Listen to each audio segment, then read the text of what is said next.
Hello, friends, and welcome to Men with Funny Heads, the sci-fi podcast that is the answer to the question, why did the Englishman, Irishman, and Scotsman all enter the bar at the same time? Wow. I am Wib, and... I'm sorry. Today I am joined by Longfang. Say hello. Hello. And we are also joined by Oculus Imperia. Say hello. Hello, hi. It's good to be here. Aside from that joke. Yeah, I know. It's as soon as we decided that we were going to do this, I had that joke into my head, and I knew it was going to be the intro, and I know it was going to annoy everybody, and that's why I did it. Auspicious starts. Yes, very much so. Now, would you like to introduce what you do, Oculus? By the way, would you like to? Oh yeah, you know what? That That would probably be a good idea. Hi, I am Oculus Imperia. I am a YouTube lore guy. I talk about Warhammer 40k and also Age of Sigmar stuff on my channel, which is Oculus Imperia. So if you like lore, you can go and check it out. Yes, and you are also a big kaiju guy. Yes, correct? yes, I am a huge kaiju man in that I really like when people dress up in rubber suits and smash model towns to bits while also beating each other up. It is truly a joy in my life. It is marvelous, and we are covering a kaiju film today. Happy days. Now, initially, because covering a kaiju film in a sci-fi podcast is an interesting thing because, like, some kaiju movies are unmistakably sci-fi. Like, the first one that comes to mind is, like, Godzilla vs. King Ghidorah, the 90s one, because that has time travel and robots and cyborgs. Like, that is unmistakably sci-fi. But there's some of them that, and quite a lot of them that I would count more as fantasy films. I mean, because of the mistakes I've made as a person, the one that I think of most as the most fantasy is like Pulgasari, the North Korean propaganda film. Okay, but Pulgasari gets a bad rap because, like, as far as giant monster movies goes, it's actually pretty good. Like, yeah, it's not bad. I mean, it's the most unself-aware propaganda film I think I've ever stumbled across. I think unself-aware propaganda film is something of a tautology. Like, it's bizarre. It's like you watch it and you go, I actually don't like, I get what it's trying to say for most of it, but like every now and again you go, this doesn't really work. Like, you could totally read this as an anti like DPRK thing. Seriously. Yeah. Anyway, weird. that's the story for another podcast. But yes, you're right. That is very much a fantasy kaiju movie. I would say that, see, when it comes to like the Godzilla movies, though, I would say they're sci-fi. Most of them, I'd say, definitely count within. I'd say some like Godzilla, Mothra, and King Ghidorah, giant monsters, fucking All-out attack. That one is I'd probably count that as a fantasy movie more than a sci-fi movie. Entirely. Because it's all like spirits and guardian Okay, forces. yeah, I see your point, actually, yeah, okay. And the souls of Japanese war dead as well. Let's not forget that. Oh. Is war does War Guilt technically count as a fantasy movie? Tweet us as our various Twitter handles. That's the Men with Funny Heads official stamp is that the guilt over the vast deaths of war counts as fantasy. Jesus. Yeah. But what we did was we decided to pick a unambiguously science fiction kaiju movie. And we also decided to pick one that is easily viewable on YouTube because the series has a very strange relationship with the public domain. We are doing Gamera vs. Zegra, which was released in 1971, the same year as its production company, Daiei Films, went out of business. I am sure those two things are unrelated. No, completely unrelated. There's no way that those two could have any sort of relationship whatsoever.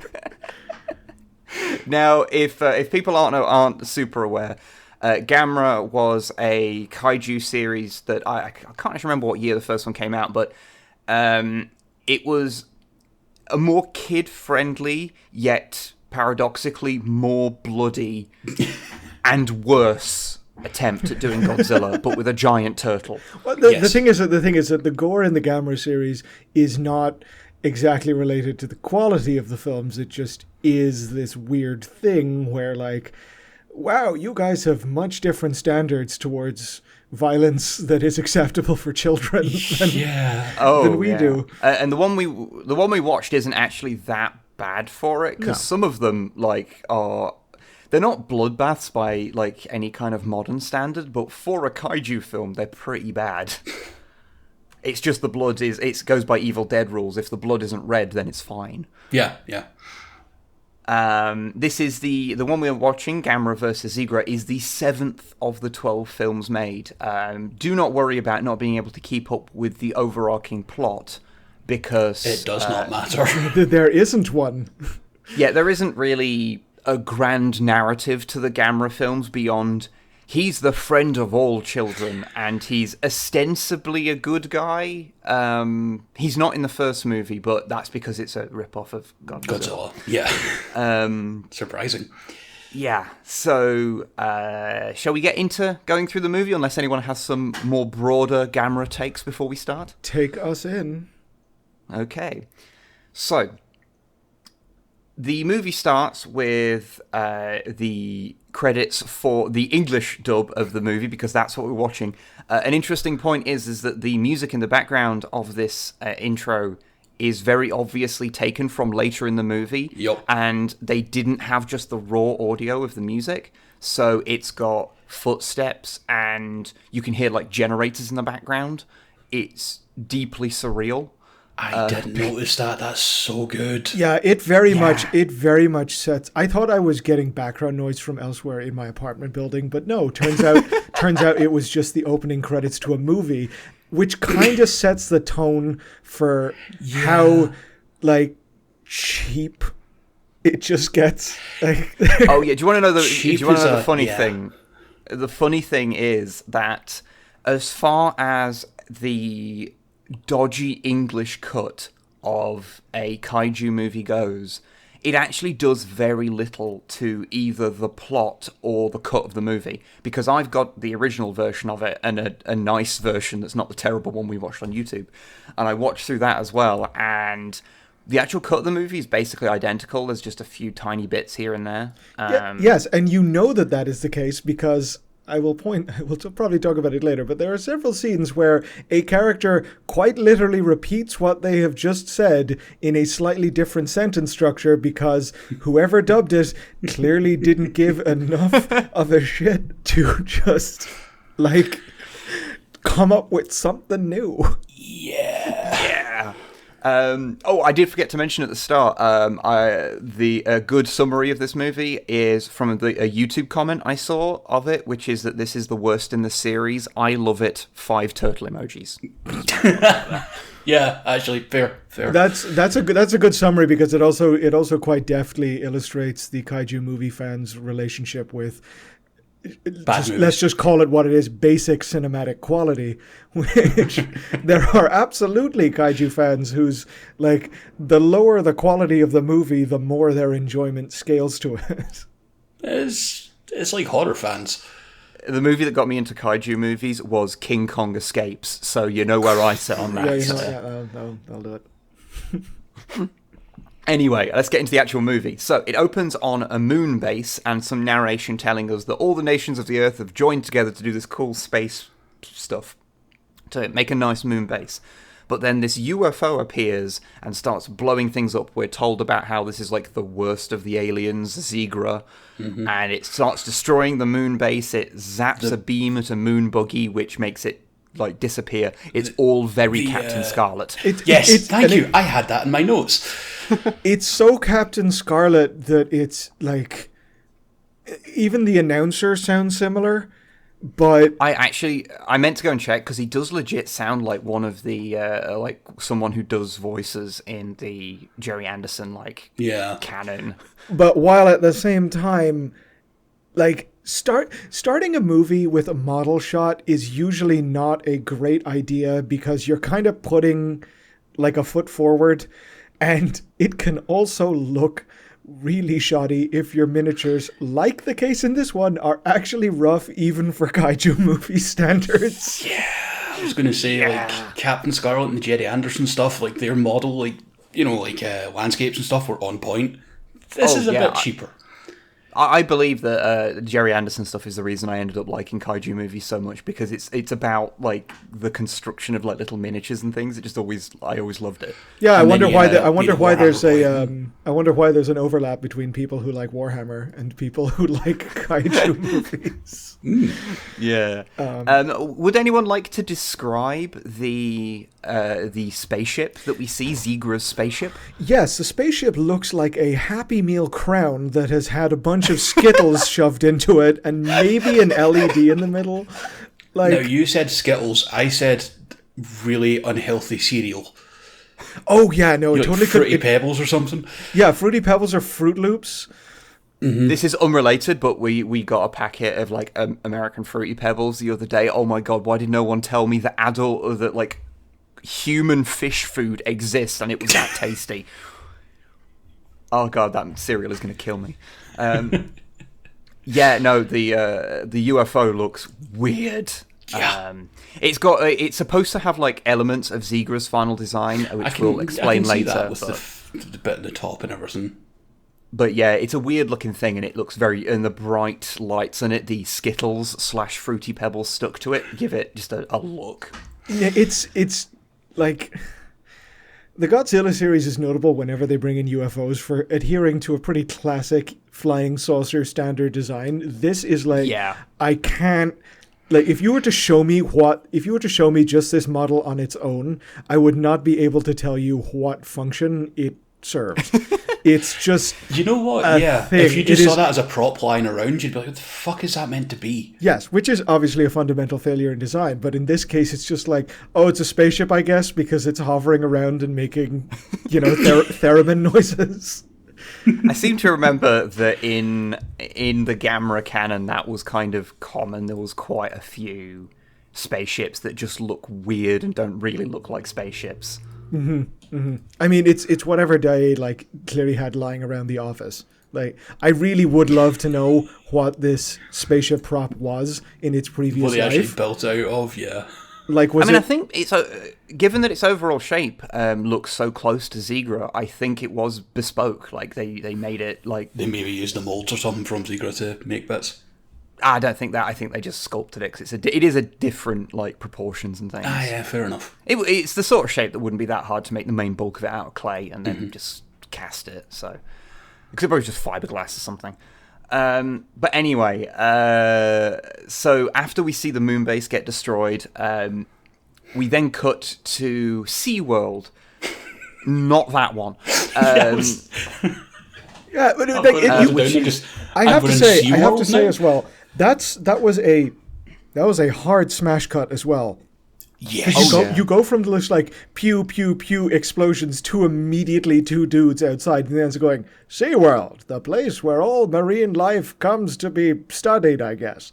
It's like it's Now like the place whiplash. the place SeaWorld is Kamigawa SeaWorld. It does really exist. It is like it is a SeaWorld thing. Yeah. It's like I think it's like 20 minutes outside of Tokyo. It opened like a year before the movie came out. Okay. So I don't know if it's like supposed to be like a marketing thing, although I do know that if you search for Gamera Kamigawa SeaWorld in Google, it doesn't seem to get any results that are related to it. It's just, it contains Gamera or it contains Kamigawa SeaWorld. So apparently they've completely abandoned their knowledge of this. Although if you do search for Kamigawa SeaWorld, most of it is telling you about how the killer whales there have killed people. Fucking Christ. So that's a thing. Rise up against your oppressors, orca whales. Yeah. We We introduced. expected a Gamera statue outside it or something. You know. If I was in charge of that place, I totally would. But then I'm the sort of person that would erect a Gamera statue wherever I was allowed. So Yeah, fair. And also in this case, like, why erect a copyrighted mascot when you can presumably just make your own mascot? As I presume this place probably almost certainly has, because like it has an orca whale eating a trainer. I should not make. That's a very tasteless joke. I'm sorry. Fucking Christ. Anyway, we're introduced to two characters, Tom and Henry, who are marine biologists. These are kind of they're the. you would think in any other kaiju movie they'd be the two main characters, but this is a Gamera movie, so the main characters are actually children. Yes. Tom's two girls are being looked after by Henry's sister, who I cannot for the life of me remember the name of. Because she has no impact on anything. She is set dressing. No. Speaking of his sister, though, I want to draw attention in this particular scene to the line where he's just like, my wife's expecting. Maybe it'll be a boy for once. Girls suck. There is. Oh my god. There is a string of low-key misogyny running through this movie. And low-key? Well, okay. I think what I mean is it's like, so there's like movies that are like openly misogynistic and just obviously hate women, and then there's movies like this where it's just like a weird the world it exists in is just like constantly like picking at women for like their very existence. Mm-hmm.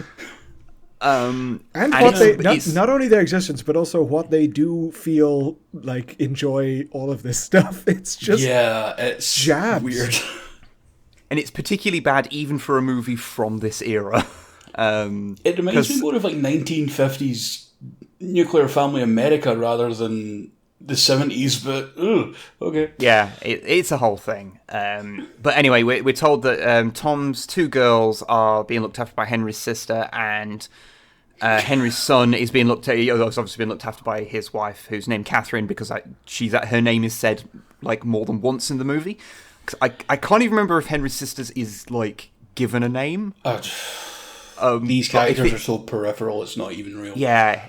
But anyway, so we then see the kids being woken up. There's Kenny, which is Henry's son, and Helen, who's the younger of Tom's two children, and Margie, who's the older one, but she's barely in the movie, so don't worry about her. It should also be stated that these are the English dub names. Just in case. Yes. Although some of them are, I think Helen is still called Helen because it's, Tom's wife is supposed to be American, so as we know from the clumsy line when the person that's taking care of the kids picks up the photo frame and says your mum's in hospital in New York. It's like, I'm sure the kids fucking know that. Thanks. Yeah. So the kids getting woken up. Whilst they're kind of getting ready to go off to school or whatever. There's repeated cuts to stock footage in SeaWorld. So you're seeing like people putting their heads inside orcas' mouths, which is awkward considering the only thing I know about SeaWorld in real life. Oh no. Oh dear. And one guy who's sloppily making out with a killer whale and no one's stopping him. These whales are also Canadian, so Canadian represent. Yeah, yes. There we go. I had the absolutely stupid thought about being like Great Lake whales, and then I remembered that Vancouver is on a coast and has orcas, and I felt bad about myself. Good job, buddy. Good job. This is also a movie where you can see sea lions playing basketball. So that's a thing. Is anyone else just want that weirdly like, trained show animals? Yeah. That's a subject that I think is probably best not to get into this comedy sci-fi podcast. Anyway, there's a line in there which is really bewildering, which is like, you must take good care of your teeth or the dolphins will make fun of you.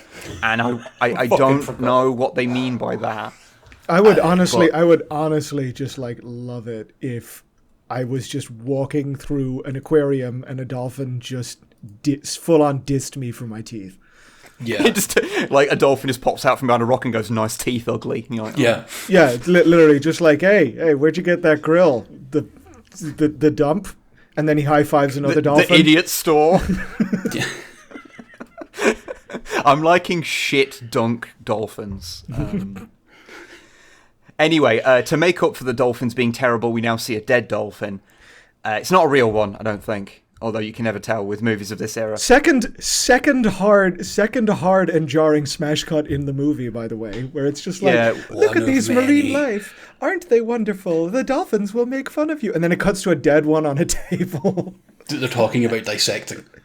Yeah, and this scene exists for no other purpose than to explain that what Tom and Henry's job actually is. which is that they work here and like looking after the animals. There's also like what's like the watery equivalent of like a gamekeeper. It's like the main guy that looks after the animals is a guy called Mr. Yamata, and I don't blame you if you miss the fact that his name is that, because it's said once in the whole movie, and yet he appears in like 5 different scenes and is important to the plot. But his name is said once in the entire movie. Good. Thank you for noticing that. To the point that it took the second time watching this movie to realise that that's what his name was, because I just thought he didn't have a name. I mean, I don't blame you. And he's very upset over the dolphin that needs to be dissected because they want to find out how it died. And he looks after them like his own children, which presumably says how well he looks after his children, since there's a dead one on a table. But that scene just really exists to introduce us to that character, really, and to show us what Tom and Henry do. We then see Henry's wife and sister having a joke that they have no idea where their kids are because they're terrible guardians. Yeah, I love that bit. And we cut to a rocky beach where Tom and Henry are talking about the pollution in the sea, because this movie has an environmental message. It won't let you forget that. The pollution, man bad, science good, earth in danger. Actually, no. I got a quote there. It says, "Science always seems to destroy nature." Oh yeah, sorry. If anything, this movie takes a hard anti-science like stance. To say that means that it means that it actually intended to have any more of an environmental message beyond basically this one scene and a small monologue later on. Now, what all this reminded me of was a kaiju movie with environmentalist themes. You think of Godzilla vs. Hedorah, which is also 1971, and the worst Godzilla movie. Gamera versus Zegra setting itself to be like, oh, we're the environmental kaiju movie, and Godzilla versus Hedorah coming along and no, we are, and we're also going to do it weirder and so much better than you, and we're going to have a better message, and it's going to be more pointed, and it's going to be more relevant. Like, the fact that both of these movies came out in the same year and have similar messages, but Gamera's is not only cheaper, worse made, and has a more terrible message, is kind of indicative of how the two various series square off against each other. I was going to say that, actually. It is terrifying that there is a movie that can be bad compared to Godzilla vs. Hedorah. Yeah. Because I love Godzilla vs. Hedorah. I literally have a poster of it on my wall. I love it that much. It's the Polish poster as well, because I'm that kind of hipster. Nerd. Yet there's something about that movie that is really endearing, and like it's a well done, terrible idea. Yeah, but it's also very appreciated, if only for the fact that it is completely different to every other Godzilla movie that's ever been made, because the director is totally nuts and just went totally nuts on it. And again, much better than this one. Yeah, I'll tell you what. At some point in the future, we'll do a podcast on Godzilla vs. Hedorah. We'll get all this out of our system there. Yes. Oh, yes. Let's move on. Good. To this one. Yay. Anyway, so yeah, it's like Tom and Henry are on this beach, and they're like, "Oh, it's up to biologists like us to warn the world around us." And we hear a report on a radio of an earthquake in the Indian Ocean where 10,000 people have died. This just happens off screen, like, don't worry about it. 100,000 injured, 10,000 dead. And then they're like, oh, well, let's have some lunch. Let's have Catherine's speciality, lemonade. Fuck, I forgot about that. Which is just a line that just made me laugh for some reason. And the next misogynistic diss, which is just like, oh, better than your wife's peanut butter sandwiches. Ha! Girls suck. Jesus. No, it's I love how flippant this is, where they go from, oh man, 10,000 people dead in the from an earthquake in the Indian Ocean. It sounds like the same thing that happened in Peru not long ago, and it's like on 2 different sides of the earth. And let's go have food now. Yes. However, they don't get their food because it's all gone, and they find that Kenny and Helen had actually snuck onto their boat, and apparently whilst they were just under like a tarpaulin, and it's a small rowboat, and they didn't notice because apparently these pair are the least observant like parents in the world. However, when Kenny and Helen pop out, they both instantly complain. Kenny because he ate all of their food and feels sick, and Helen because she just pops out and is like, "Daddy, can I have a Coke?" Remember that is important. The Coke the fucking hate these kids. This really starts us off with the underlying theme of the Showa era Gamera movies, which is very annoying children in very small shorts being the central theme of the entire series, who usually scream the name Gamera at some point in the movie at a pitch that annoys dogs. Which I want to put down to just like bad dub sound editing, but it's just probably not. Oh, that also happens in the original versions as well, because I've seen a bunch of It'll be just as bad because children. Oh. Anyway. For real, these two are the fucking worst. There's a line where Tom, like, just really playfully, with a big smile on his face, like, ruffles Helen's hair and is like, "When you get home, you'll get a nice spanking," which in tone feels a little terrifying for him to be so jolly and happy about abusing his child. I agree. Kenny then spots the Zigra spaceship, which is landing in the ocean. So because no one in this movie behaves with a semblance of logical self-preservation, they decide to go over in their small rowing boat to check this out. Hey, they're marine biologists, man. They need to do this. This is what they live for. It's in the sea. It's their property now. Yeah, but as soon as if it was still flying around, they'd have to leave it to the air biologists. But it hit the water, so it entered into their sovereign domain. This is our jurisdiction, damn it. Marine biology, ho. It's same thing happens if you kick a cow in the ocean. Like if you it just falls in there. Yeah, like marine biologists are like, no, this is ours now. Yeah, it's an aquatic life form. We're going to study it. This is a sea cow now. It means things like hovercraft. That's why hovercraft have to like actually hover over the ocean, because if they touch the ocean, then the marine biologists own them now, and they can't go back on land. They are remarkably litigious. As like as like a profession. Men with Funny Heads as a podcast takes a very strong anti-marine biologist stance. Yeah, sorry, we don't make the rules. We just speak truth to power. Yeah. The power they wield is completely unjustifiable, and down with that unjust hierarchy. I knew this was going to be a good episode. Anyway, they start rowing over. Gamera then. The name that we all know, the friend to children, giant turtle, flies over as we get our first glimpse of the Gamera theme tune. In the original version, you hear it at the start, but in this version, this is the first time you hear the Gamera theme, which is beautiful and still in Japanese. Strangely, for saying it's the I was going to say that as well. I don't have a problem with it. I just found it interesting. I have a problem with it in that any of these Showa era kaiju tokusatsu themes that have children singing never get good child singers. I'm sorry. I'm going to crack down. Fair. I'm going to crack down hard on this. Those children are terrible singers, and they should never sing again. They are awful, all of them. This Ultraman, presumably whenever it's done in Godzilla, like they're terrible. They're so bad. Just going to make a quick note here. Oculus, strangely anti-child. I am anti bad child singers. I don't hold to this whole just follow your dream, sweetie. You can absolutely sing. No, that child is a terrible singer. I will be exactly like Jenna Maroney on America's Kids Got Singing with this. Okay. Yeah, okay, sure, whatever. I think this is where we get the drop of the friend to all children line, which has always been a weird thing, because in the very first Gamera movie, he's literally Godzilla, like he destroys everything, except he saves one child, and so they establish the friend to all children thing, and then from then on, canonically, he's just friendly towards children.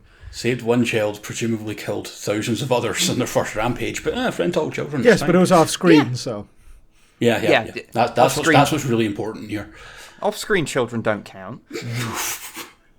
Anyway, Gamera flies off and goes to do whatever it is Gamera does. By the way, I realize I've just glanced over the thing of Gamera flying away. Yeah, Gamera's a fucking turtle, a 50-meter tall turtle, and he flies. His back legs and tail retract into his shell, and then rockets fly out of the back of his shell. You sound like you have a problem with this.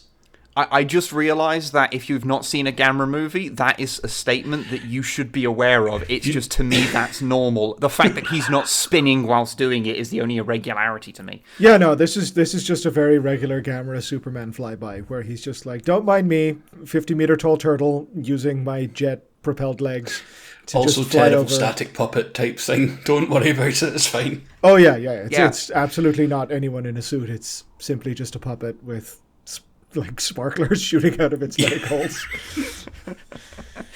I do love it, genuinely. It's great. Yeah, I've got to make another note to weird kaiju shit you should actually mention, because again, I'm just Gamera, everything about Gamera's weirdness is just normal to me, so I didn't even make notes of it, that there's a flying turtle. I just didn't even mention that, because that Gamera just flies. Yeah, that's just what he does. Yeah. Anyway, the boat, as they're going along, Gamera goes away, and they get hit by a beam from the Zegra spaceship, which teleports them into the ship. And I have my note here when we see the interior of the ship. Meanwhile, in the 60s Zegra Sexnasium, because holy shit, this set is 60s as fuck. Yeah, this for a movie made in the 1970s, this looks like something that was made in 1963. Which it's amazing. To be fair, is kaiju movies in general. They are very, very slow to bow to the prevailing taste consensus. But this interior is something else. It's yeah. I don't even know. I don't even know how to describe it without saying just put every Japanese flying saucer inside you've ever seen in a blender, and it's that. Yeah. I mean, I think you'll find that I described it perfectly fine there. 60s Sexnasium. Done. 60s Sexnasium. Yeah. With rotating things that rotate for no clear or adequately explained reason, but are presumably space. Well, they're quite important, as we'll see later. So just the thing, above them you see the face of Zigra, so we finally see them. Zigra is a goblin shark-looking motherfucker. Mm-hmm. Yeah. But think goblin shark, but much spikier. And if you don't know what a goblin shark is, steel yourself and then go look on Google. Yeah, I warn you now, they are not pretty. Be prepared for some deep sea horror. Google it. Thank us internally. Proper and deep sea come back horror. to the podcast. There's also a lady there in a kind of 60s jumpsuit, spacesuit thing. It's green. It's a thing. This character's name is not mentioned. Her official title is not mentioned anywhere in the movie, but according to Wikipedia, her name is Woman X. Yes. Now that's some 60s sci-fi shit. Yeah, I will also say, as far as Woman X goes, her waist is cinched for the gods. She is serving that outfit looking like Bev and Deanna's exercise gear on The Next Generation, but but better, but also of this weird, shiny but muddy green color. Work. Thank you so much, Oculus. You're welcome. So she wakes up the kids and the adults, because their boat has wholesale been teleported onto the bridge of the ship. And so they wake up and the kids are like, we're inside a spaceship and she's a space woman. And I think it's Tom goes, no, you watch television too much. And Woman X is like, no, seriously, the kids are right.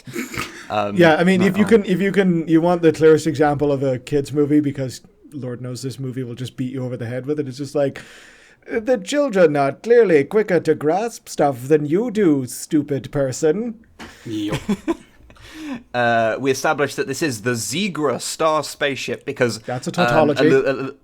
A little bit of a thing here is that Zegra as a name is both the name of the planet that they come from and the name of the big goblin shark motherfucker.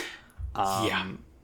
So not like confusing at all. It's fine. This will not cause any problems with us trying to describe this movie. So I wanted to actually ask about something here just real quick. Is the fact that Zigra's puppet is overlooking all of this stuff.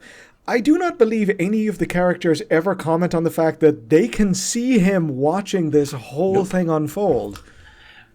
Woman X does. That's it. And at that, she's talking to Zegra, so... Yeah, it would be very rude to acknowledge the goblin shark in the room. Yeah, Woman X will talk to Zegra, and Zegra will talk back to her, but none of the characters are just like, hey, who the hell is that? Or what the hell is that? Maybe. Well, the thing is, it's not like a puppet or anything, really. It has, like, glowy eyes, but its mouth doesn't move, so maybe they think it's like a trophy that's, like, pinned to the wall. I don't know. It's just an interior design choice. They are on a star spaceship. Fair. Maybe the teleporter has somehow stopped, like, their necks from being able to force their heads to look up. Bat look syndrome is a very lesser-known side effect of using early teleporters. Yeah, there you go. See, problem solved. That's why, Bones would never take a transporter if he didn't have to. I feel I should mention that we are told that the Zegra planet is in the Romulus galaxy, which is 400 light years away. Just a completely pointless thing to mention. It was 480 in the original version of the movie. Wow, that is pointless. There's lots of... Basically, every time a number is mentioned in this movie, it's in the original version, it was different. Like, the magnitudes of the earthquakes mentioned are different. Any distance, everything, even years, they're all different. There's a measurement of depth later the dub gets wrong as well. It should also be noted that the marine biologist steps outside of his chosen field of study to tell his children that 400 light years, well, that means you'd take 400 years to get here at the speed of light. It's like, yeah, thanks, man. And woman X is just like, that is correct. So the general idea is they have taken these people on board because they want them to tell humanity how great at science the Zegrans are. And they're like, well, okay, prove to us that you're from Zegra and you have these powers and we'll help you. So Woman X goes, all right then, and then activates a broadcast that it's implied goes out to the whole world, taking over people's TVs and radios. And then tells them that she's going to make a large earthquake in Tokyo, bigger than the one earlier mentioned, to prove the strength of their science. Now, couple of things. First of all, Woman X states Zegrans have attained the highest culture ever known, which you can clearly tell from the jumpsuit. Mm-hmm. Yes. Yeah, the jumpsuit is absolute proof of cultural hegemony. Exactly. Also, the two scientists saying, you're crazy, and her response is, you won't call me crazy when I reduce Tokyo to rubble. Yeah, that's some that is some prime supervillain. Some absolute prime supervillain stuff right there. Call me crazy, will you? Well, call this doomsday device crazy. I mean, the thing is, like, so we don't see the earthquake, but we see the aftermath of it. Because that just happens. Yeah, that happens off screen, and it shows this stock footage that I didn't get a chance to go and look, but I presume is stock footage from previous Gamera movies, because it doesn't actually show up in this movie, but the Gamera movies are particularly bad for reusing shots from previous movies. Mm-hmm. Like, kaiju movies are often quite bad for it. Like, there's a shot of King Ghidorah destroying a Shell oil petrol station in one of the early King Ghidorah movies, and I believe that is reused in about 6 different movies. Nice. It's I think the only shot in movies that has been reused more than that is the one of the car flipping over in Troma movies. It's just becoming the Wilhelm scream of kaiju films. Yeah, and the Gamera movies are pretty bad. Like, I'm pretty sure one of them reuses shots from the first Gamera movie, even though the first Gamera movie was in black and white and the movie it happens in isn't. Nice. That's a stylistic choice right there. Except the quality of most prints you'll get of it are so bad, it's actually kind of hard to tell when it changes because the colours are so muddy. But anyway, so apparently Tokyo is destroyed. I'd like to point out that 23 million people lived there in 1970. So they died off screen. It doesn't matter. So presumably millions of people have died off screen. So that's good. Yep. And then, and it's like, okay, so we've shown you that we can do this. Now you must surrender because we used to live in the sea, but your earth science polluted the sea. Yeah, did anyone else pick up on this? Yep. So how did the Zegran world get affected by earth science? Well, what it was is because originally it was in the original, like Japanese cut. It said like advanced technology polluted the sea.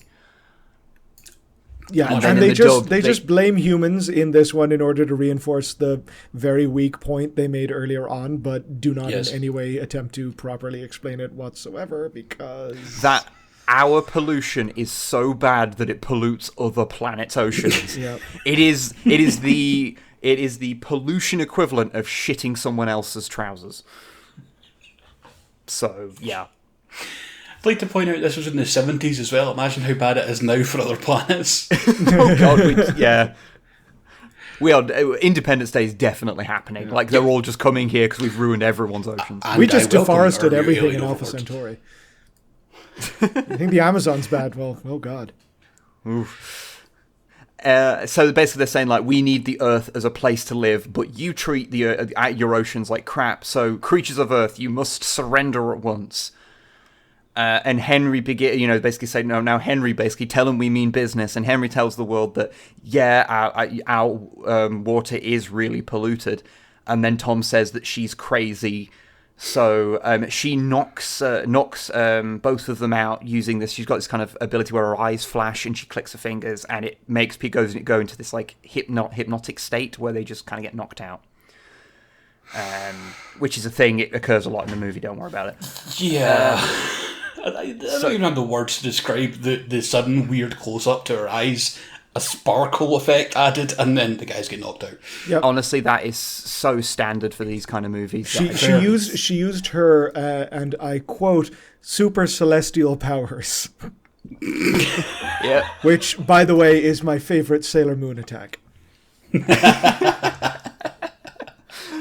So the kids run away from her, and the spinny thing you mentioned earlier, Kenny touches it and it stops it spinning, which apparently makes the ship shut down because all the lights go off and Woman X stops moving. Yep. This is not explained. It's just a thing that happens. Nope. Don't this worry is after about it. like, the kids actually make her run in a circle trying to chase them. Oh, it's all very Scooby-Doo. Yes. Great. And so they push the adults back into the boat, and then Kenny presses a random big green button, which they presume will teleport them back outside. And lucky for them, because the screenwriter couldn't be bothered to write anything more in this scene, that works, and they get teleported out. Now, then, and you see Kenny trying to get the boat running on the motor on the boat running, and they just can't get it running because he's a small little child with weak child arms, and yeah. We then go back to try using two arms. No, and the fact there's two of them, but then Helen's main job in the movie is to complain. So there's a lot of moments of like, "Ew, you're a girl," come up, and it's like, what the? Why? Yeah. No, seriously, it's she does nothing except moan, ask for Coke, which I'm thinking is a habit, and it gets told that she is useless. So yes. Which, that's about it. The thing is, she is, like, this is just speaking truth right now. Like, she has no role beyond just, like... So, cutting back to inside the ship, the spaceship, Zegra does a zap on Woman X, which wakes her back up and tells her that she has to go and kill the kids because they know too much about the plan. Now... I want to talk about this plan because they're saying they know too much about the plan, but every part of that plan they just broadcast to the world. Yep. And their plan was to abduct these people, to make them tell humans that they really had power, but then proceeded to prove they had power with no input of the humans. No part of anything they have done remotely resembles logic at this point. No, like it is that. It's like, hi, we've kidnapped you to bring the word of Zegra. Like, okay, we'll bring the word of Zegra. What you need to do? It's like, fools, we will destroy Tokyo. Okay, you shouldn't really do that. Like, why? Fools, we will destroy more than Tokyo. We will destroy the entire world.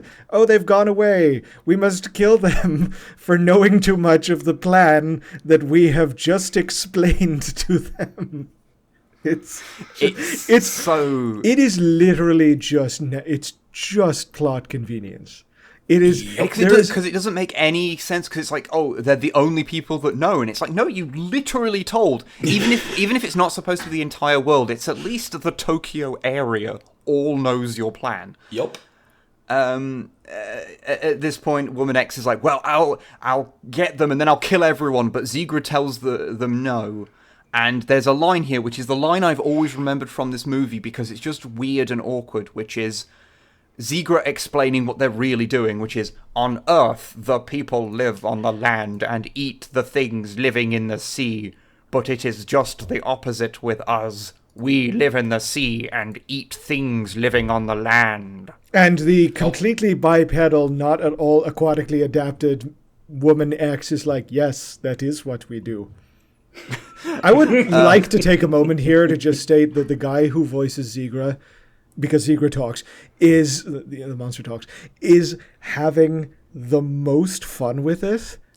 Yes, he's great. He's one of the best parts of the movie is just how well this dude is just like, mine is an evil voice. Yep. Yeah, he's so good. He's great, and he's like, yeah, okay, you just go kill the kids. Apparently the adults, because I guess because they're hypnotized, it's not a big problem. They don't matter.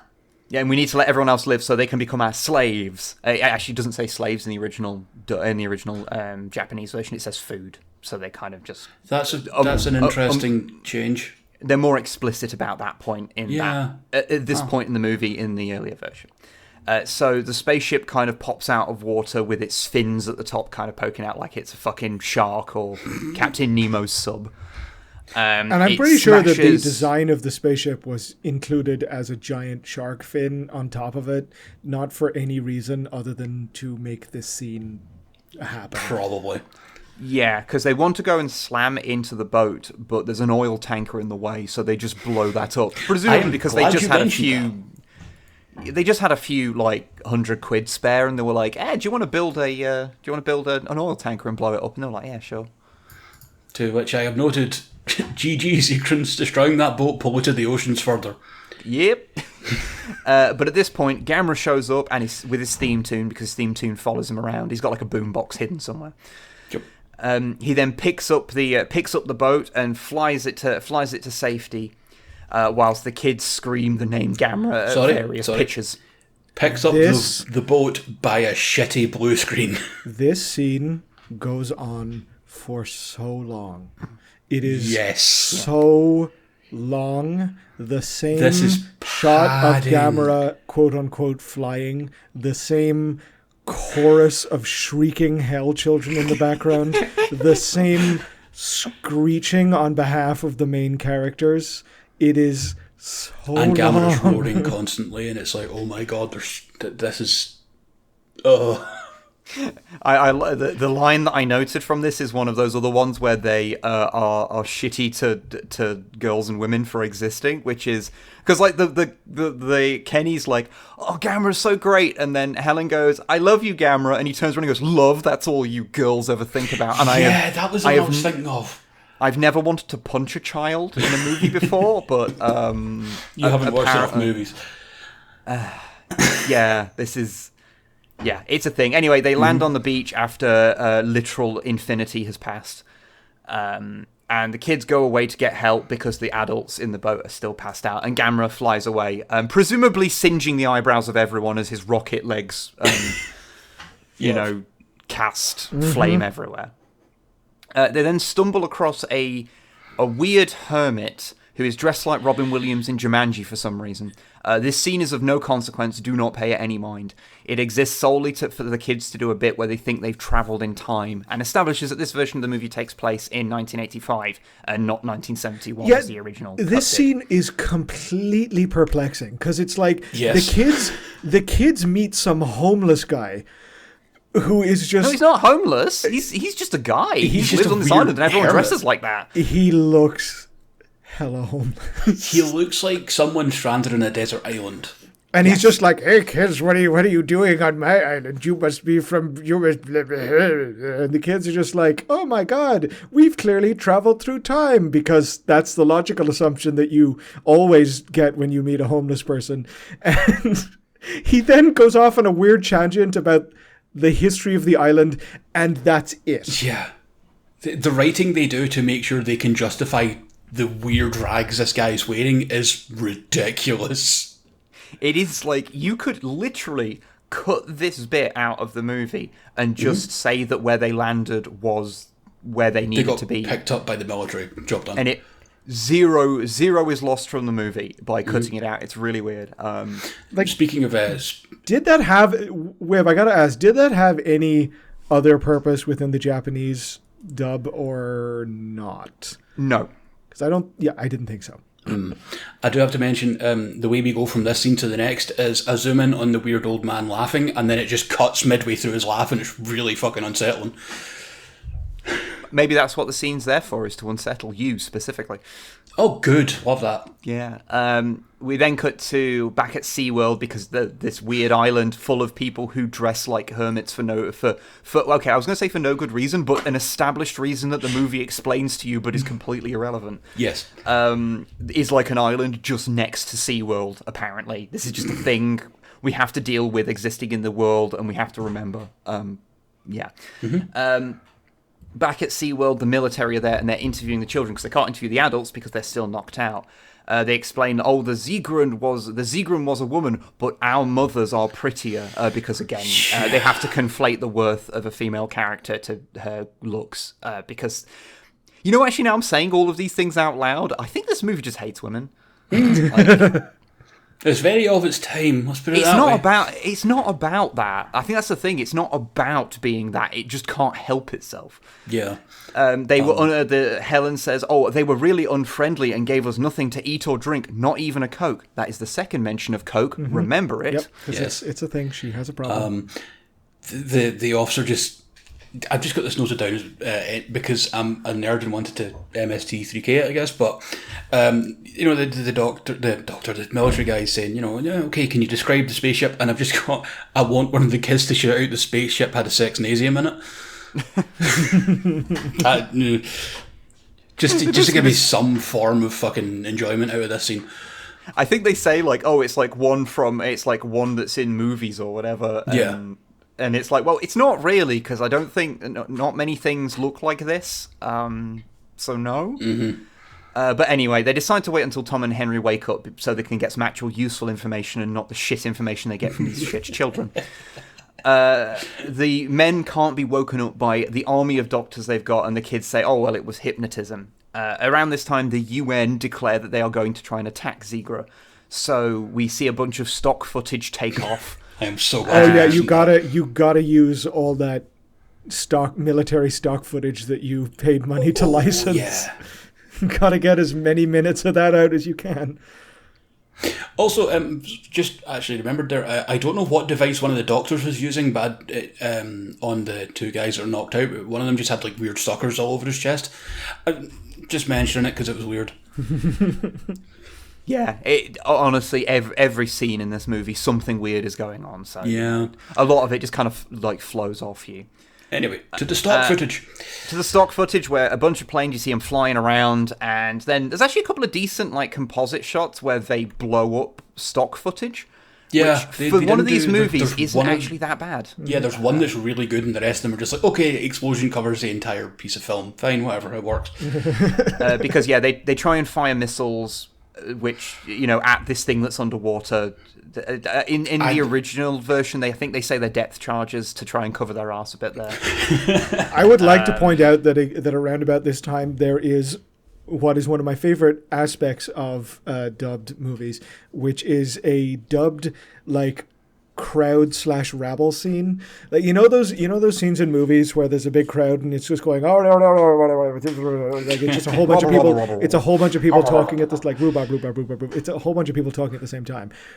But in dubbed movies, what happens with these is that you only ever get two people to provide the to provide the crowd noise for what's supposed to be like 20 or 30. So all this scene is just two people going, hey, stop, hey, no, I need you. It's just two people like going back and forth constantly. And it's like so good. Bad. It's like walking into any large area of NPCs in Morrowind. Yes. Yeah.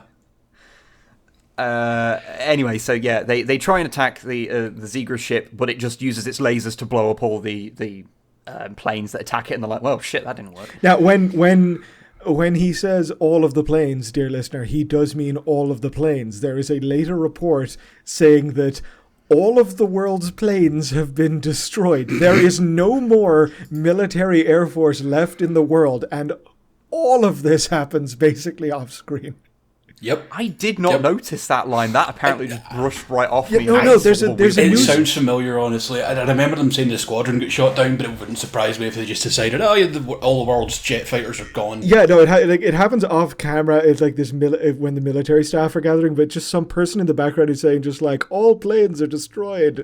It's like, wow, Zegra took out every single military plane in the entire planet. Cool. Zegra has air supremacy at this point. Despite being a fish. We don't bring that up yet.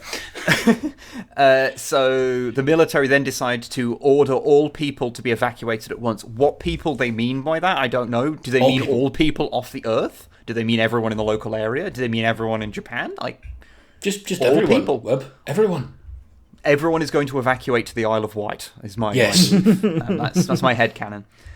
We then see Woman X teleport onto a beach to go and hunt down the children, where she stumbles upon a group of women who are evacuating, who are obviously on the beach, and she knocks them out with her clicky hypnotist powers and steals clothes from one of them. But instead of choosing the one who's wearing clothes, she chooses to steal the clothes from a woman wearing the world's smallest bikini available in 1971. Totes.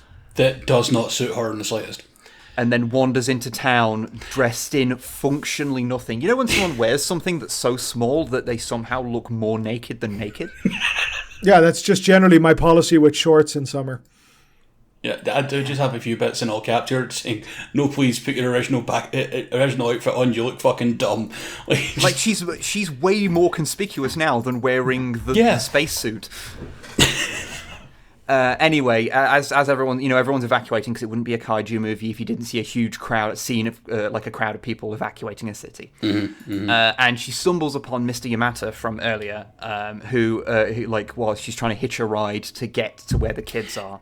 You have missed the most important part of this entire film, which is an argument between a hotel owner and SeaWorld man. No, don't worry. I know about it, but I am not mentioning it because it serves no purpose in the plot. That he has an argument for like 3 minutes with a hotel owner about who should get the fish. And the best bit about it is the hotel owner who is like, oh yeah, but I have all these military guys here, they need food. And it's like, the military gives out ration packs, right? Yeah, and also the fact that the military is staying at the hotel is also not important to the plot. Correct. No part of this is important to the plot. It's just a scene that happens, and I was like, in my notes, I just wrote, Mr. Yamata has an argument about fish with a hotel owner, but it's not important. I would disagree. Every Japanese argument that pertains to fish, its usage, its consumption, its everything, is in fact critically important to that nation's fishing industry. It's so weird. It's like, and it's so long. If it was a couple of seconds and then it's like, oh no, the evacuation's called, and everyone just drops what they're doing and leaves. Yeah, fine. If it was just to establish that this is why Yamato was in town. Yeah. Okay. If it was just like at the end, you saw the end of the argument, but no, you see the whole argument. It doesn't matter. Anyway, because as he's driving back, Woman X is hitchhiking, so he picks her up because whilst looking at her in a way that I can't work out if he is aroused or if he is terrified by her. Yeah, I've got 2 bits of notes in all caps. Is no one weirded out by the bikini lady? And 2, stop looking at her like that. Well, at the end of the drive, she says like, "Thanks for picking me up. You're such a gentleman." And she's like, "Nope, no, his behavior was not that." No. I mean, to be fair, for this movie, he didn't say that women were inherently lesser. So actually, relatively speaking, he only oogled her a bit in a vaguely predatory manner. So predatory I guess, / confused. I don't know. It's weird. Like, yeah, he's got some confused feelings, I feel. Yes, But she says, oh, she needs to find the children, and so he just instantly takes her to them because that's what you do as a responsible adult. Yeah, once she's there, I think she realizes that wearing the smallest bikini in the world is not a good idea, so she knocks out and steals the clothes from a woman who's wearing like the uniform of the place. A soldier encounters her and is like, you shouldn't be here, so she knocks him out too, and she spies on a military meeting, which is, again, not really a super consequence other than saying, like, oh, we need to... have we thought about dropping an H-bomb? And they're like, well, I mean... Yeah, but it's crazy dangerous, and it probably wouldn't work, so yeah, we shouldn't do that. I do want to mention that soldier that she hypnotizes. She takes the time to spin him around and lean his head on a window for some reason. What I like also is that the military instantly find him as well, and they brush it off. They're like, he's obviously hypnotized by the same manner as Tom and Henry. But then someone asks, could it be that she's made it, got inside her security perimeter? And you're like, no, of course not. It's like, no, of course mate. Not. Like, you then cut to the kids who are watching TV, and it shows a destroyed Tokyo Tower, which the dub, of course, calls a radio tower. Mm-hmm. Because in old kaiju movies, despite the fact that Tokyo Tower is the one thing that I believe I've seen destroyed upwards of a dozen times in movies, they don't trust you to know what a landmark from another country is. No, you cannot ever acknowledge in Showa-era dubs that it takes place anywhere except America. Like, the Tokyo Tower being... Even when it explicitly says it's Tokyo. The Tokyo Tower being destroyed is the jelly donuts from Pokemon of this particular era. So Woman X finds, she walks into the kids watching this, but because she's a clumsy motherfucker, knocks something over instantly. The kids throw their cuddly toys at her, and then they run away. Manages to defeat her momentarily. Yes, while she's running after a big fucking bear. She then runs after them, shouting, "I won't hurt you," in a scene that is scarily familiar to the City on the Edge of Forever of McCoy chasing people, going, "I won't hurt you." Oh my god, you're right. This, I was dying. It's kids running away, screaming, and this literal alien who has knocked out people, used a device to kill millions in Tokyo, running after them, just being like, I only want to talk to you. Stop running. I'm not gonna hurt you. Stop running. It's just so weird. Yeah. It's a whole like old Hanna-Barbera chase sequence. It's also where the fucking while too. It's also where the music at the start of the movie comes from. Yeah. So you'll finally know where hearing like a water pump going off. You'll know where that comes from. Yeah. You'll know where the footsteps come from. It's this music's great, by the way. It's fun. It's fun. A bunch of people recognize Woman X, which is interesting. They recognize her as, I think her name is supposed to be Laura Lee Wara. Something like that, yeah. But it sounds like Vara when the first person says it. When she says it later in the movie, it sounds like she says Wara. Who knows? And nowhere online seems to contain this information, so... Because no one gives a shit. Because I legit looked and I couldn't find it. It's so completely pointless anyway. Yeah. They kind of recognize her as if she's a celebrity, which we'll get to later, don't worry. So she knocks them all out using her hypnotist powers and continues chasing the kids, where they then, through shenanigans, trap her in what is either a cable car or a Ferris wheel, but you never see a wider shot of it, so I don't know. I don't know either. I was trying to work it out. Like, I legit don't know what it is that they trap her in.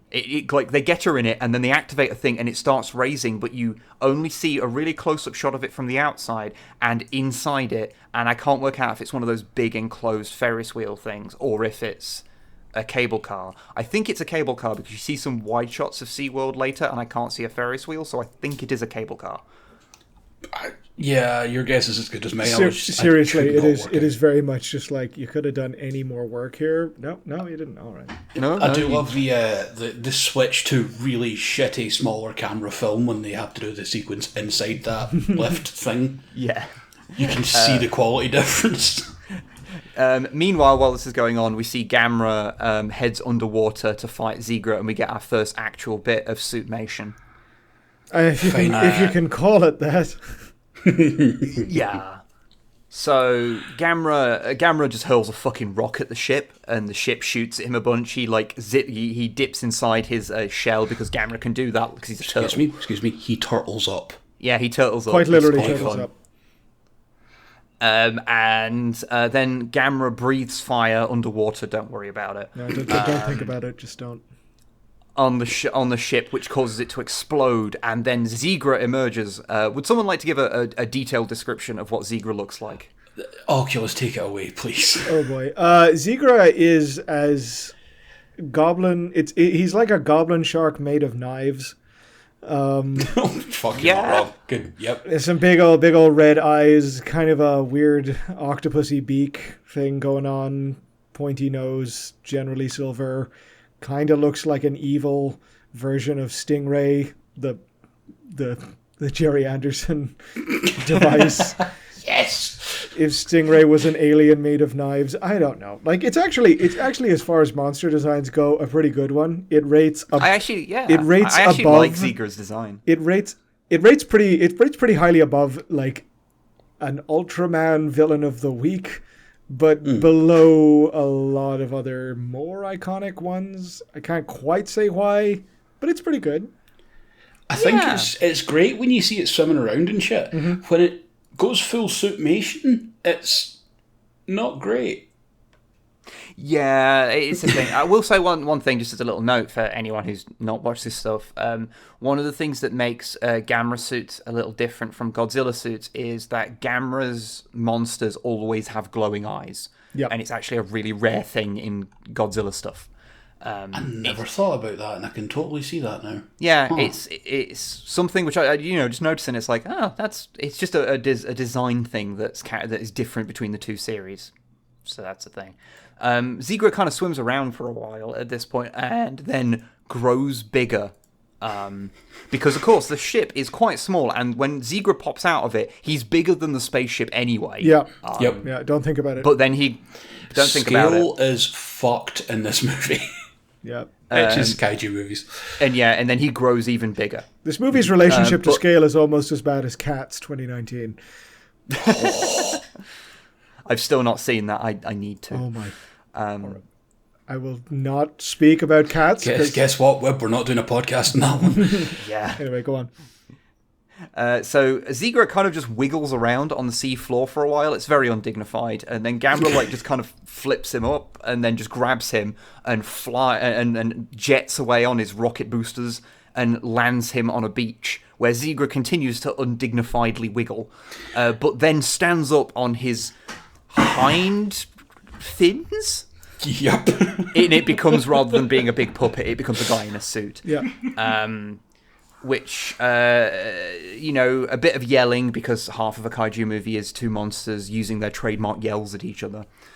And Zegra hits him with a beam, because basically Zegra has two types of laser beam. There's like a thin one, which damages people, and a big wide one, which is either a teleport or a hypnosis beam or whatever. They don't or something else that we'll talk about later.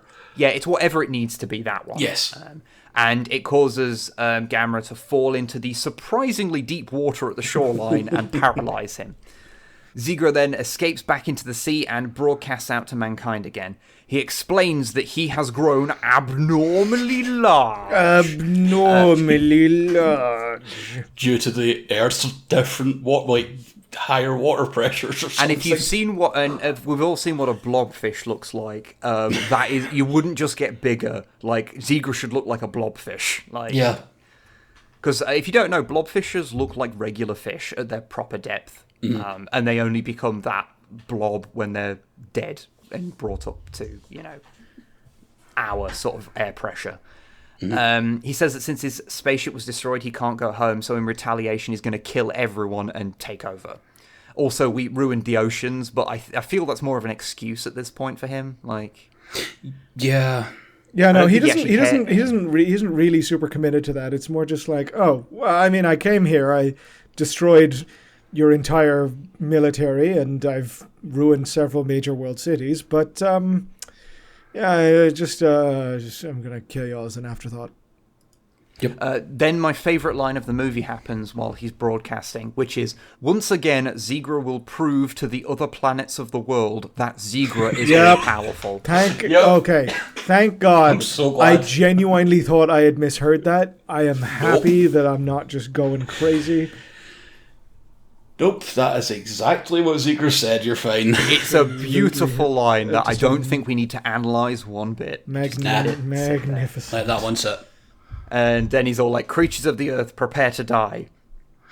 At this point, Mr. Yamata sees Woman X chasing the kids, because apparently they didn't actually lose because her. the chase is still going. They were running for this entire time. This is like easily 10 to 15 minutes later in the movie, after we've had puppets fighting and then some suits standing opposite each other yelling at each other, and it just cuts to like Mr. Yamada looking to the other side of the pool where the kids are screaming and the woman is still going, I'm not going to hurt you, I just want to talk. And it's like they've been running around this entire time.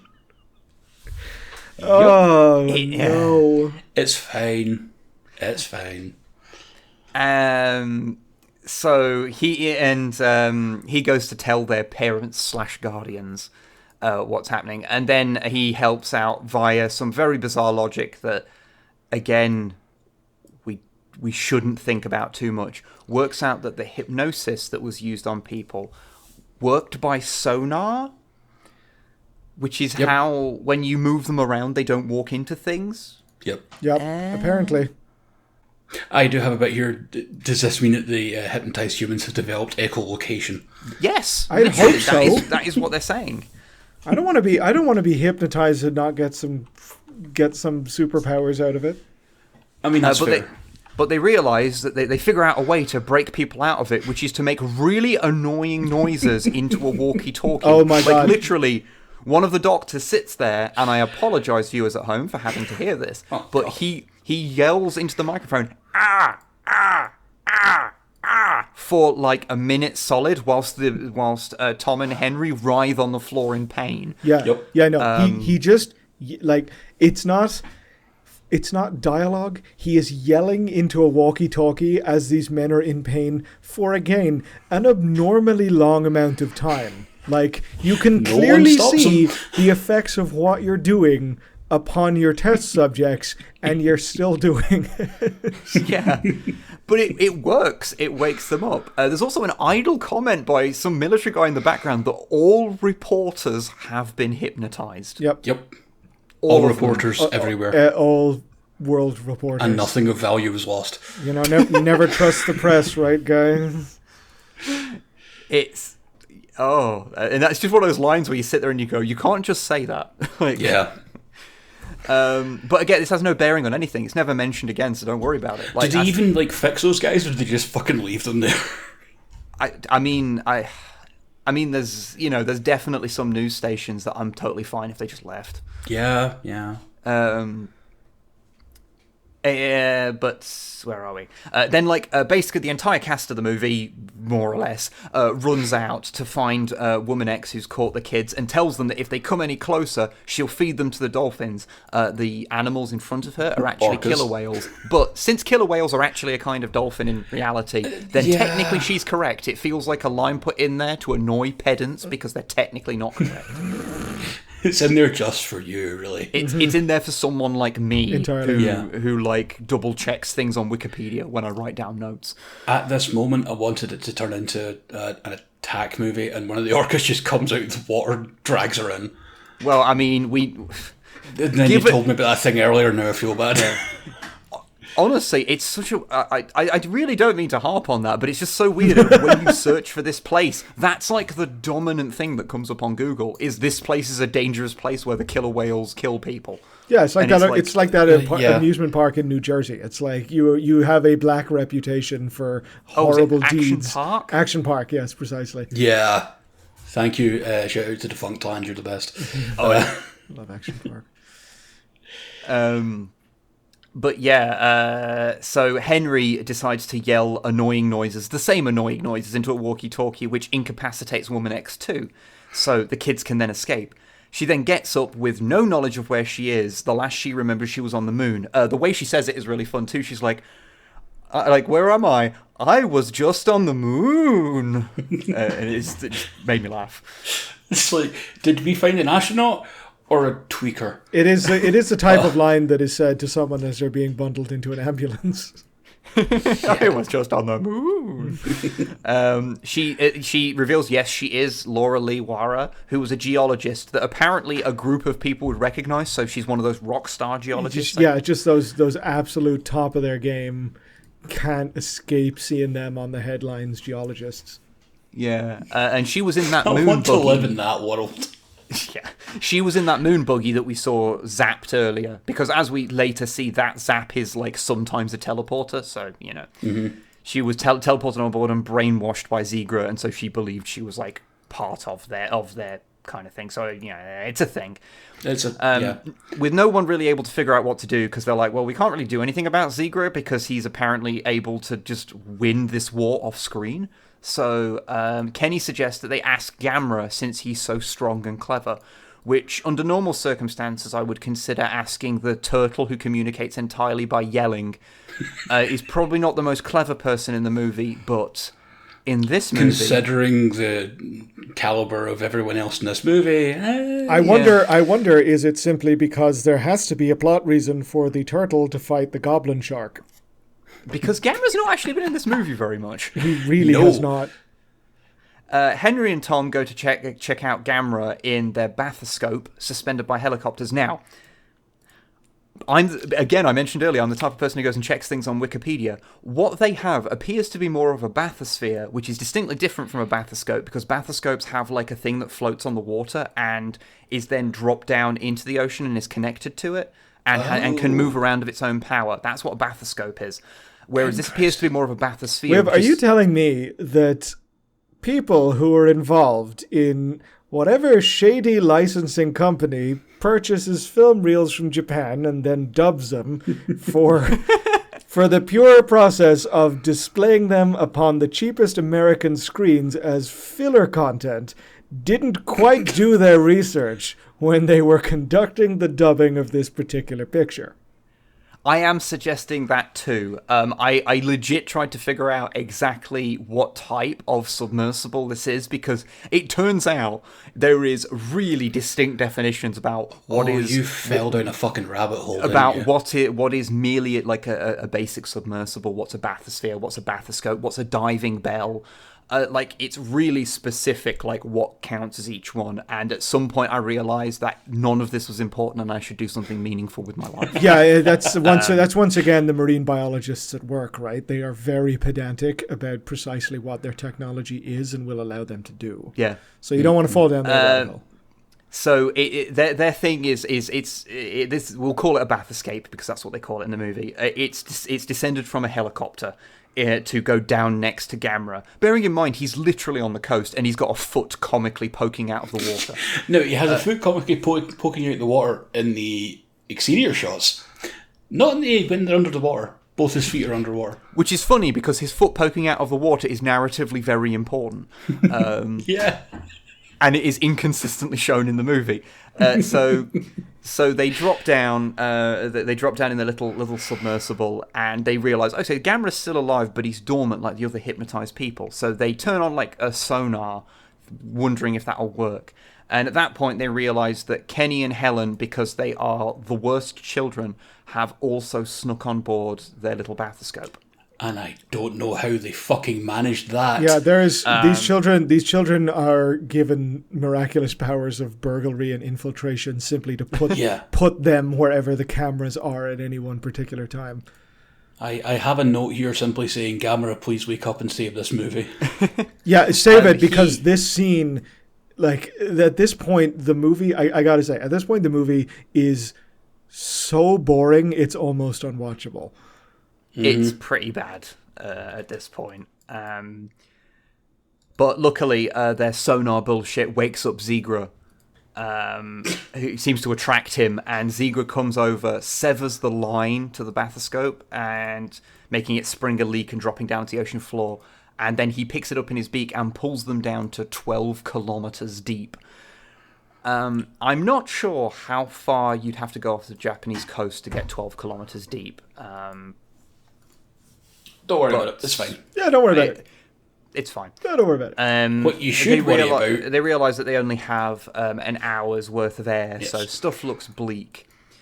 Zegra lets them go at the bottom of the ocean, and then sort of reappears a few minutes later. And the kids tell the adults to turn the lights on because they have psychically divined that Zegra is weak to light, which turns out to be true. And they go, "Oh, that's why Gamera pulled him to the surface before, because he's disoriented by bright lights, and not because Zegra's a fucking fish." Yeah. It's nothing to do with like baropressure or environment or inability to breathe oxygen. It's sunlight. Yeah. Yep. Zegra destroys, broadcasts to the world that if the Earth surrenders, then he'll rescue the bathoscope, but if they don't, then he'll destroy it. And I don't mean to sound cold, but when you're talking about making the entire world subservient to an alien creature that has demonstrated ability to kill millions of people on a whim. Yep. I don't want to, the needs of the many outweigh the needs of the few too hard. But fuck those kids. Yeah, but genuinely, nothing you've done in this movie proves that you deserve to live. I'm just saying. Yes. I'm just saying. You're not wrong. You and that stupid choir. Just make a note to put in an apology in post for Oculus's death to all kids.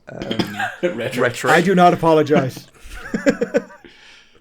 So at this point, Laura points out that, by the way, Zegra eats people, so you probably shouldn't surrender to him. The military, now with that piece of information, immediately surrender. One officer decides that the entire military and the UN surrenders. Oh yeah, this one guy who has shown to be utterly incompetent at his job decides to surrender on behalf of the entire human race on a whim. Yeah, token military guy is literally there to be token and be the worst as well. It's like, okay, cool. They turn the lights back off, the lights off, so that Zegra can come close to them. But then Laura Lee tells them, remember Zegra's characteristics. That's the only way you'll survive. Which somehow communicates the idea that they should turn the lights back on extra bright. Mm-hmm. Yeah, apparently there's a voltage control for the lights. Yeah, which makes Zegra retreat and then shoot his laser of ill-defined purpose at them. And the radio cuts off, so as far as everyone knows, they're dead. Yeah, the laser of plot necessity. Yes. And that night, we see a storm approach, and lightning strikes Gamera's foot several times, waking him up. And in the morning, everyone notices Gamera has gone. And everyone assumes that everyone's dead because they only had an hour's worth of light left. Of air. Of air, sorry. And it's 8 hours later. Yeah, and it's 8 hours later, so they are very They're dead. They're fucking dead. Underwater, we see that Zegra is having a nice little nap next to the bathoscope, and Gamera has appeared, and seemingly unsure of how asleep Zegra is, just hurls a fucking boulder at his face. Yeah, just chucks it, yeets it right at him. Yeah, which luckily doesn't wake him up, so all is good. So he picks up the bathoscope, heads off to land, drops it off on the beach, where the military pull the bodies from it, but they discover that they were in a dormant, hypnotized state, just like Gamera. So they plan to wake them up using electricity, just like Gamera was. Not that a single human saw Gamera get struck by lightning, so how the fuck they know that, we don't know. I have to mention 2 things here. One, Zegra's a fucking heavy sleeper if it can't hear Gamera's rocket boosters leave the ocean. 2, the ray apparently stopped all cellular activity in the people. Does that not mean they're dead? Yeah. Yeah, it's I mean, like you put a kind of dead you can get better from. You put a total stop on their biology, like yeah, and it's no, they're fine. It's fine. It's fine. Don't think about it. So Gamera heads back underwater to properly throw down with Zigra. Zegra starts swimming around at high speed and is like glancing Gamera and cutting him, and like because it's like an underwater effect, they like bleed paint out of the wounds into genuinely water. Cool looking effect. It's a fun looking effect, and it again establishes that that Gamera is, despite being explicitly for kids, way more bloody than Godzilla would be until around this time, honestly, like because then you started getting like Godzilla versus Mechagodzilla. Gamera, Megalon, Mechagodzilla, where it was Godzilla would frequently start getting cut and would spew red blood. But this Gamera was doing that basically from the off. And he's bleeding green blood, one more like turquoisey kind of color. And Gamera like retreats into his shell, and so Zegra's cutting apart the outside of his shell, and then as Zegra like heads towards him one time, he starts to take off and grabs hold of Zegra to pull him back to the surface again. As that's happening, we see on land, Helen is the first one to be awoken from the passengers and instantly asks, can I have a Coke? I'm so thirsty. And someone finally goes to get her the Coke she so desperately wants. This is the rule of threes in action, people. It is quite literally her entire character arc is that she wants Coke, is denied Coke, and ultimately achieves Coke. Like, does she actually get a Coke, though? Because I just saw glass bottles with orange liquid in it.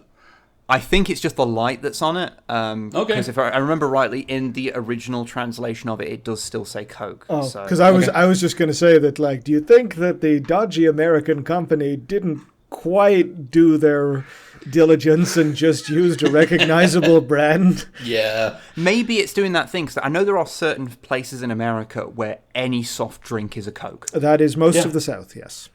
Yeah, so maybe it was just Sandy Frank was just based in the South somewhere, and so they just maybe.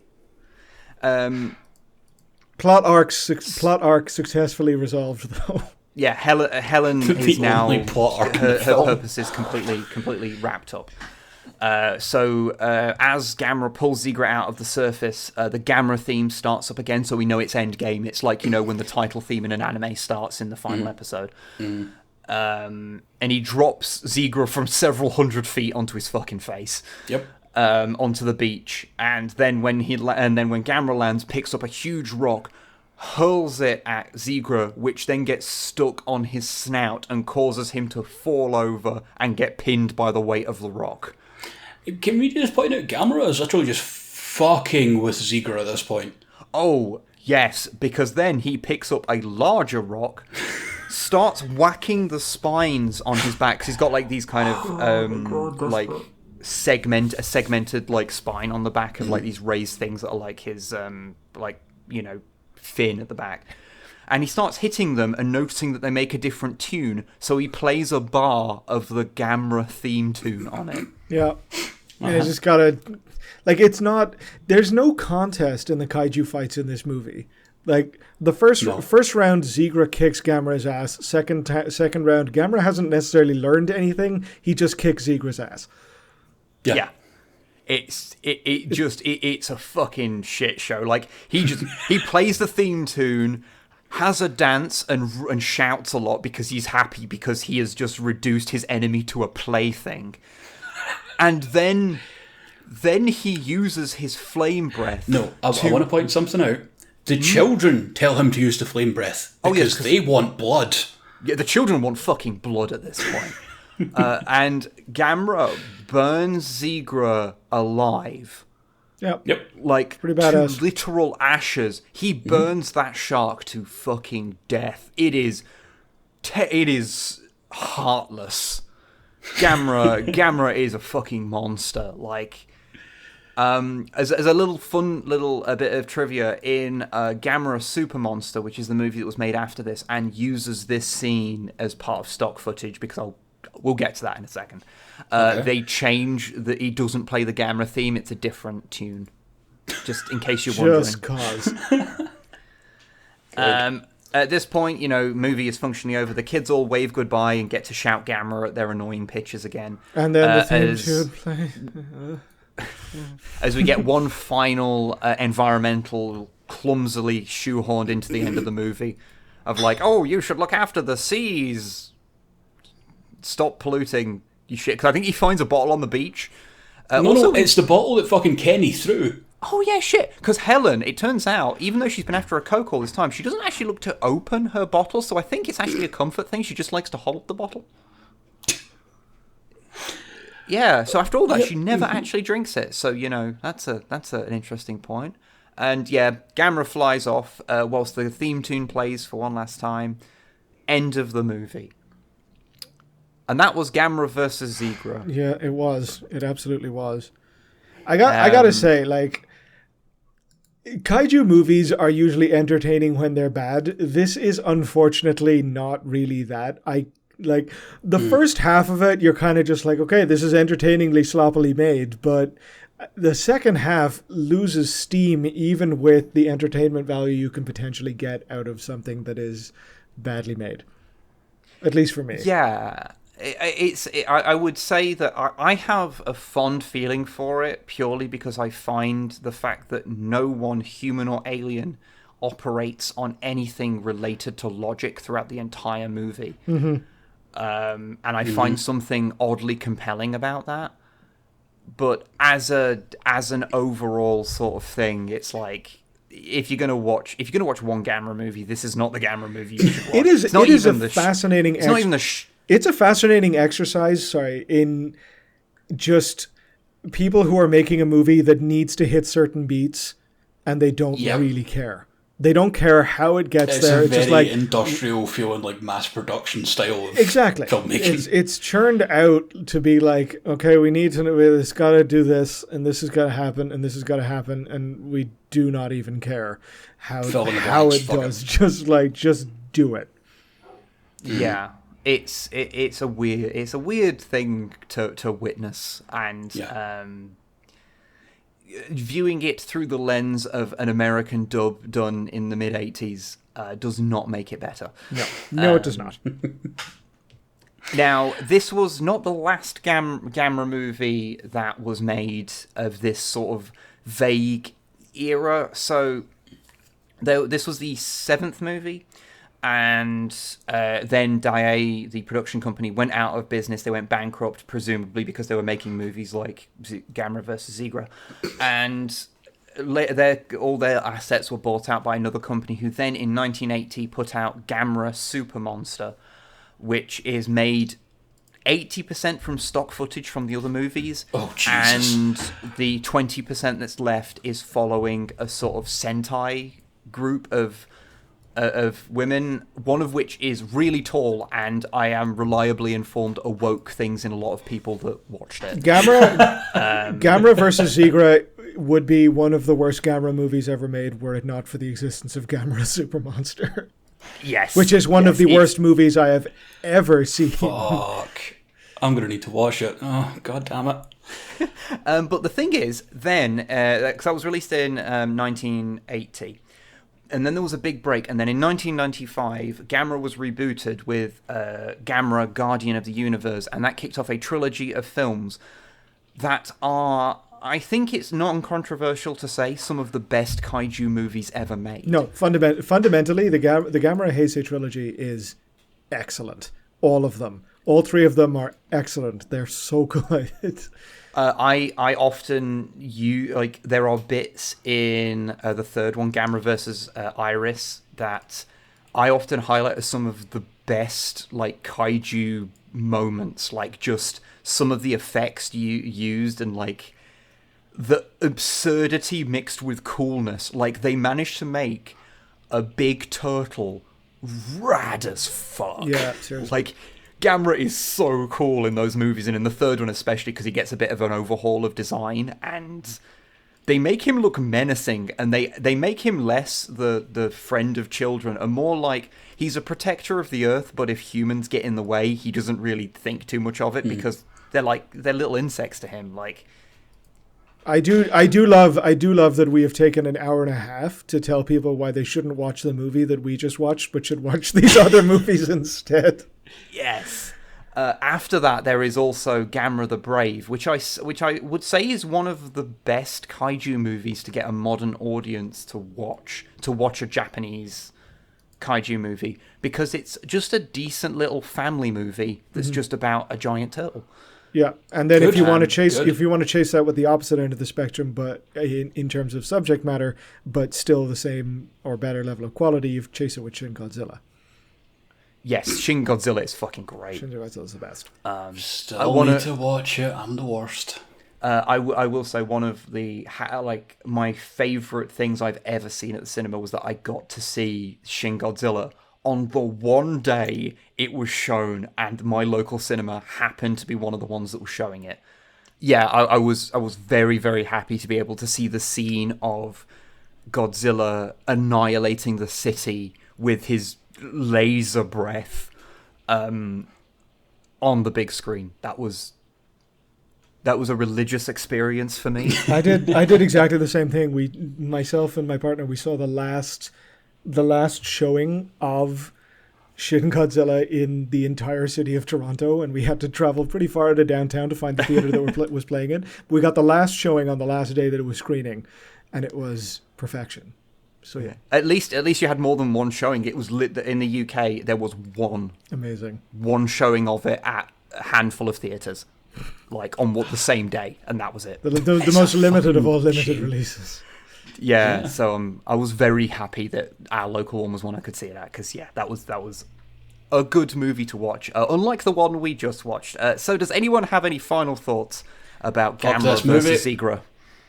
Final thought from me is that I rarely expect kaiju movies to be boring, and while this had a lot of cute stuff to it, it was just like, oh right, this is cheap. Which is fun in its own right, but this is a kids movie. It is a kids movie. Shit. It's boring by kid movie standards, though. Mm-hmm. There's fuck all going on. Yeah. So would you be okay to join us if we do more kaiju stuff in the future? There, Oculus. I would 100% love to do more kaiju stuff in the future. Even boring ones, I still find entertaining because I can make fun of them afterwards.